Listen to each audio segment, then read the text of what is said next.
So who's starting? Damon's gonna start today. It's like the news, isn't it, with our laptops? Yeah. Dun dun dun dun dun dun.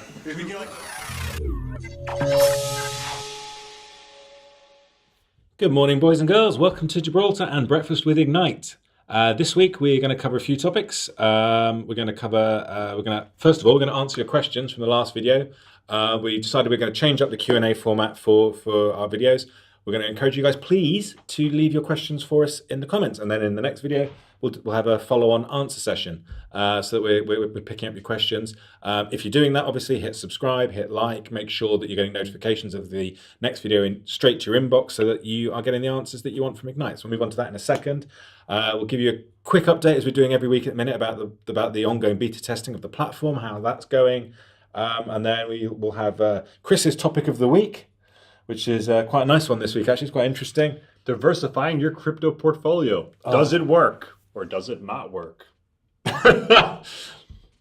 You've ruined the surprise now, but anyway. Well, they need to stick around. Otherwise, they're going to listen to the news of the platform and then go look at something else on YouTube. So, maybe Superman. I don't know. God. Anyway, welcome. Let's dive straight in. Let's talk. Let's deal with your questions from the last episode of Breakfast with Ignite. First of all, the first one comes from Muchacho. He's always got a question, which is, maybe you could discuss how reputation, activity, and Ignite holding will all play a role in getting rewards on the platform. I think it's still a little unclear for many people, including myself. Okay, Good question. it's a good question. Good question. So we've always said it, that Ignite, you need to hold Ignite to be able to access the platform, number one, and that it too would serve as a multiplier on your earnings should you have a good reputation. Now, I think the bigger question is, because it's pretty clear how Ignite works, you have more of them and you have a good reputation, you make more money. Yeah. It's simple. But the reputation element and activity element is the bit which requires a little bit more clarity for people, I think. Although it's quite simple. If you are active on the platform and submitting good content, you're going to get a good reputation so long as your peers on the platform value what it is you're submitting. Yeah, but similarly, the flip side to that is you can be very active on the platform, be submitting, for want of a better word, crap content, and your reputation can be negatively affected. Exactly. But you can still have a lot of Ignite. Activity itself is a linking factor, but it's inextricably linked with the quality of the content you're submitting. You know what it is? It's a lot like YouTube. Yeah.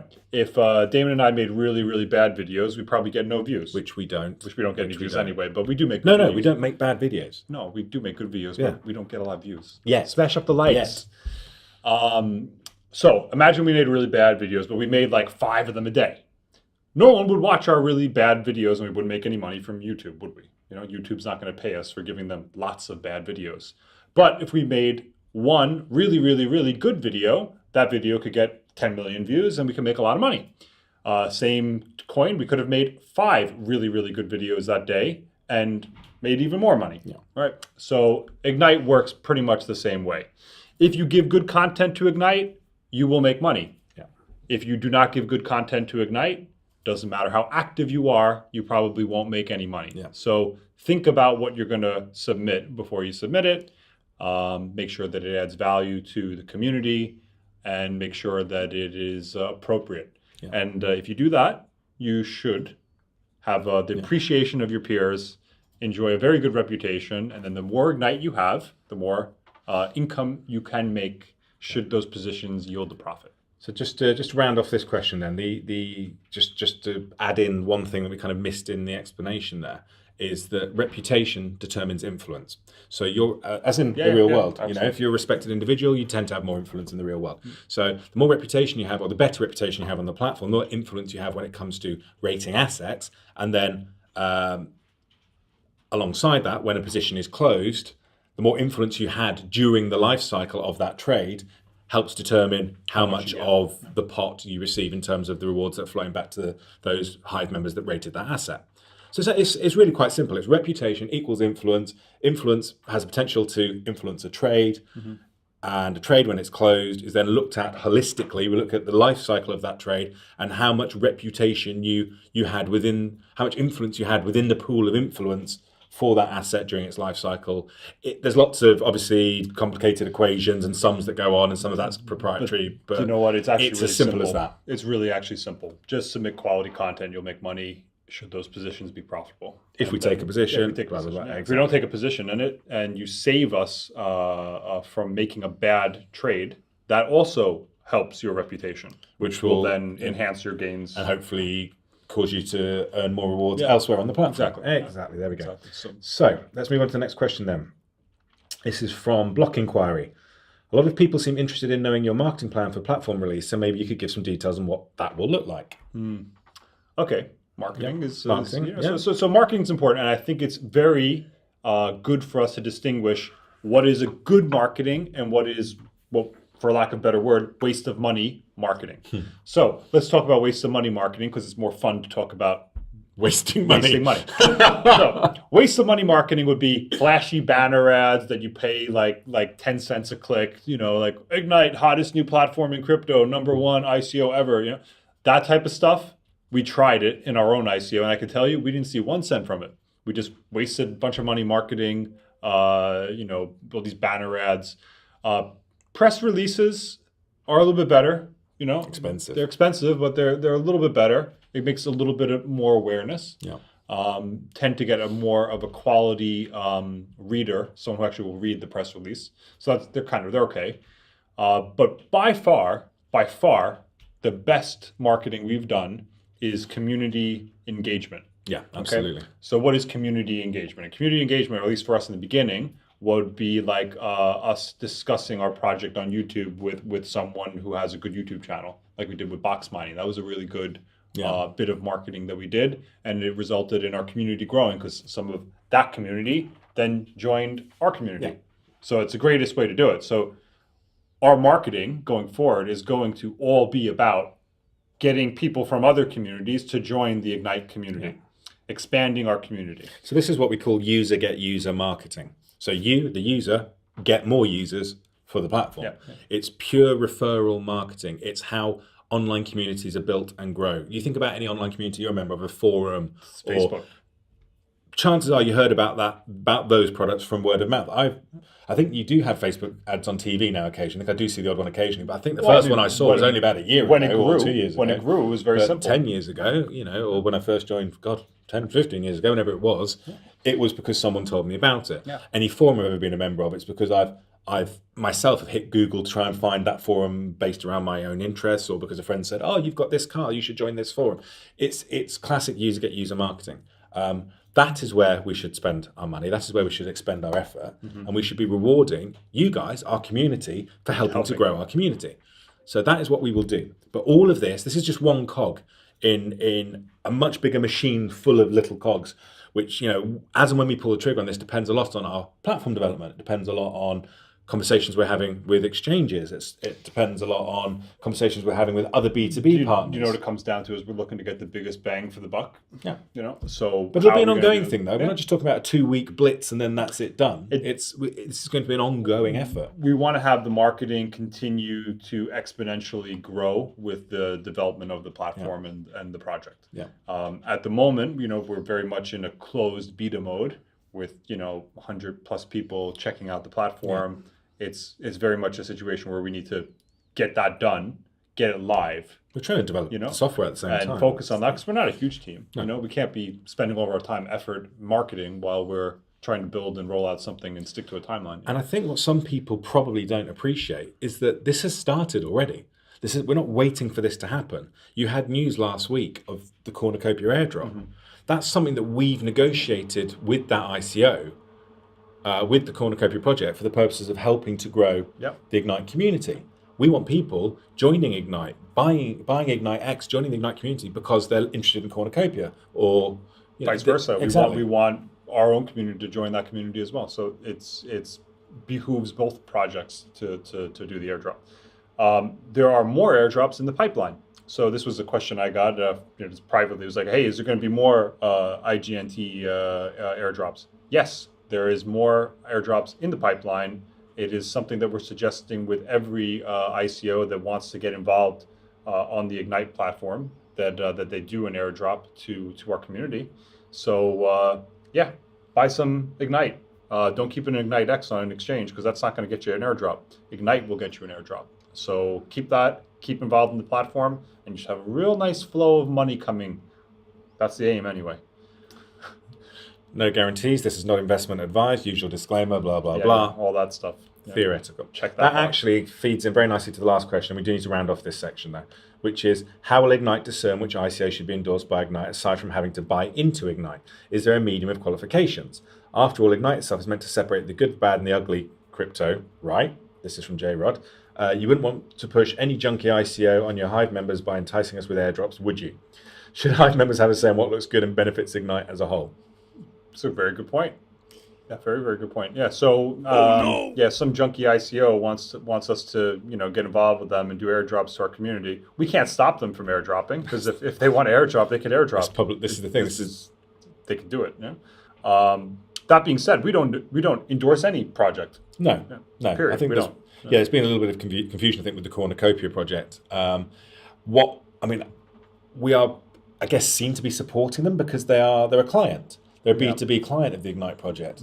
But that being said, we would not have accepted them as a client. We're not endorsing them. We're not making any investment into them until such point in time as the Hive says we should be. Yeah, true. But I think just on just to answer his point, we would have never accepted Cornucopia as a client if we didn't know them and do our due diligence on the guys and like these are people we've known, so they're not some random dude who just wants to do an ICO.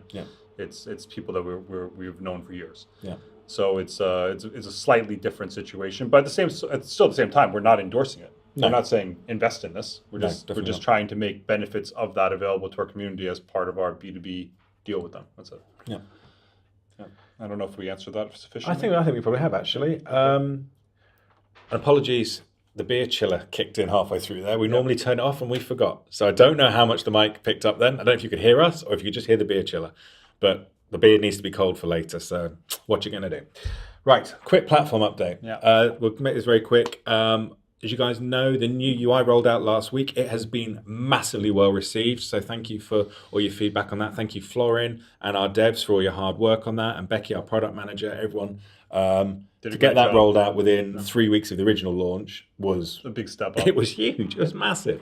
So we were both very impressed with that. We've been playing with it. We love it. It's great on mobile as well. The mobile responsiveness is awesome. It looks better on tablet. It suits the format. There are a few bugs. Some of them have been fixed. Some are still being fixed. We know there's features that you're waiting for. We are going to add them. I think hopefully you guys will now appreciate. We're 4 weeks into the closed beta test. We've been moving at 1,000,000 miles an hour. There's so much more to come.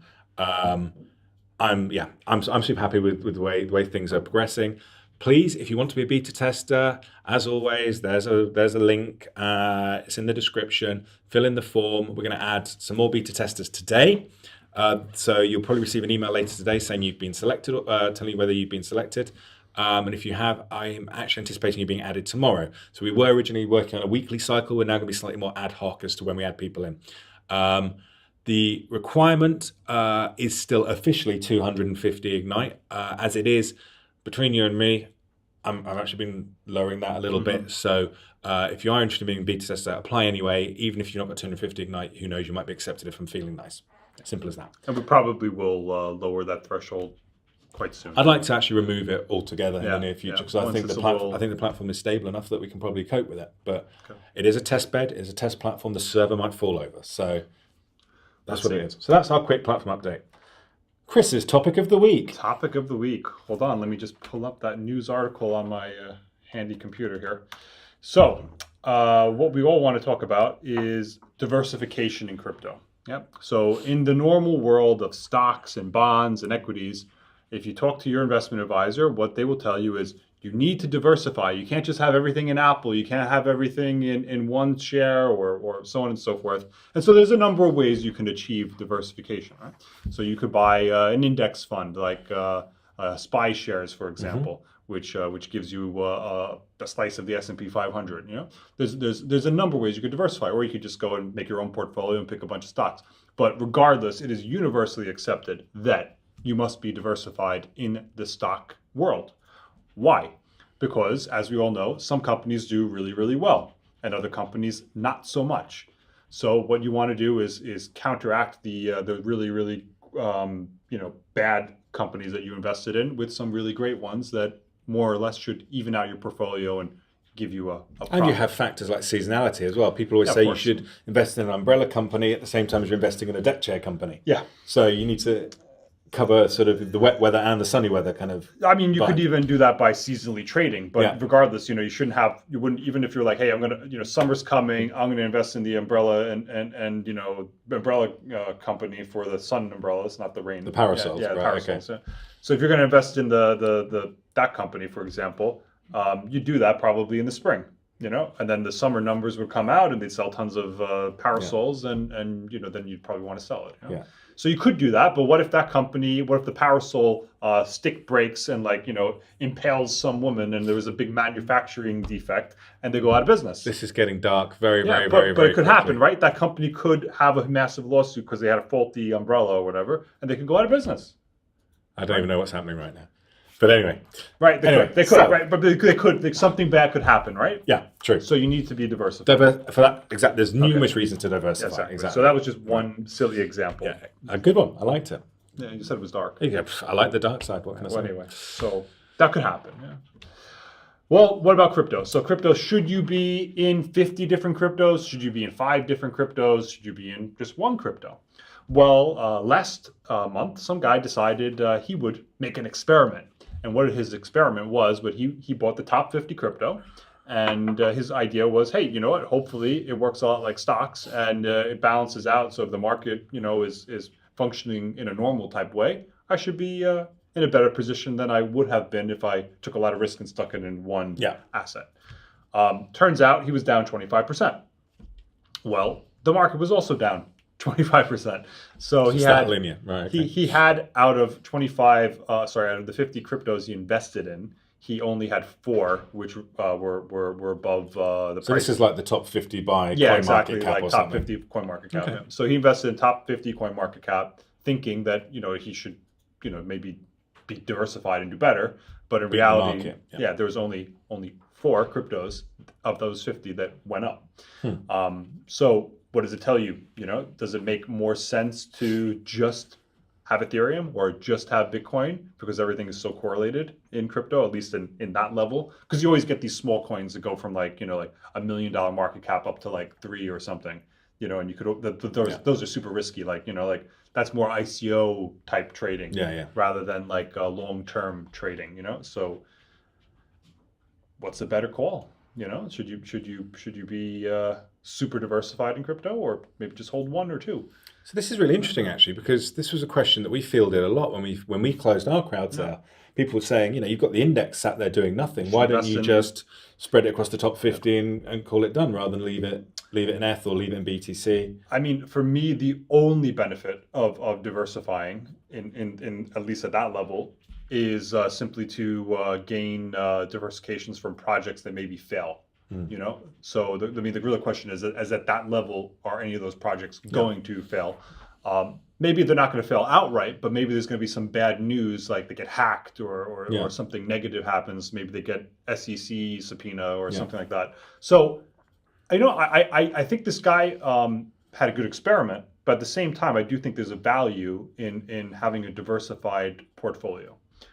Reason being is that it does protect you from the failures of certain projects if shit really hit the fan. So the conclusion of all that, though, was that in crypto, that diversification effect is negated by the fact that everything seems to follow the leader, kind of thing. Exactly. Yeah. Right. Yeah. Okay. Yeah. That's super interesting. Everything tends to be correlated.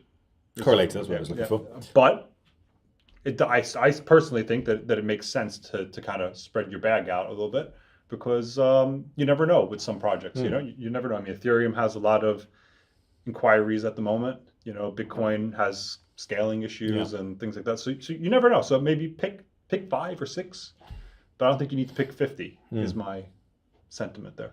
Chris's top tip. Yeah, there you go. Not trading advice. Not trading advice, but a little bit of diversification is good. Okay, so that's why we've always thought Ignite ratings will get super interesting in the future. Is when we've always said cryptocurrency for us was a proving ground for the technology. Yeah. Because it's so ripe for this kind of thing. I'm already seeing it with Cornucopia coming in using the Ignite tech for a non-crypto asset, but somehow tokenizing keeping it in crypto, an index fund. It'd be great to see that done with property, with precious metals, with commodities, with. That'd be awesome. I mean, I think that I can't wait for that. this is a real benefit. You know, I mean, to not just cornucopia, but any project that operates a token which value is derived from a non-crypto asset. Yeah. Is because it gives you like outside correlation. It doesn't give you. It breaks that correlation. Yeah, it's a true diversification tool. So it's like if you have USDT with like Tether, for example, which has its own issues in your portfolio, that's just pretty much the same as having dollars sitting in your exchange wallet. You know, doesn't necessarily give you any benefit. You know, you're not gonna grow your capital by having a bunch of money in the mattress. That's how I call it. Tether is the mattress of crypto. Yeah, it's like keeping your money under your bed. It doesn't really help you. You know, if anything, the house could burn down, you lose it all. You know, and that could happen with Tether because it has a lot of funny things going on there. Yeah, well, but if you have a non-correlated crypto asset, then you can get gains from IPOs, for example, or gains from real estate, or gains from whatever, and it shouldn't necessarily be affected by the crypto market. So I think that that's quite a useful tool to have in your portfolio. So maybe some Bitcoin, some IGNT, you know, a bit of cornucopia, a couple other things. That makes a nice portfolio. very good. Right, on that sage advice from Mr. Cousins, I think we're going to wrap up for this week. We do hope to have some very exciting news for you maybe next week, but that's all we're going to say. Yeah, exciting stuff. That's all we're going to say. Shut up. What you've been Shut looking up. for. Yeah. I said that was all. Bye.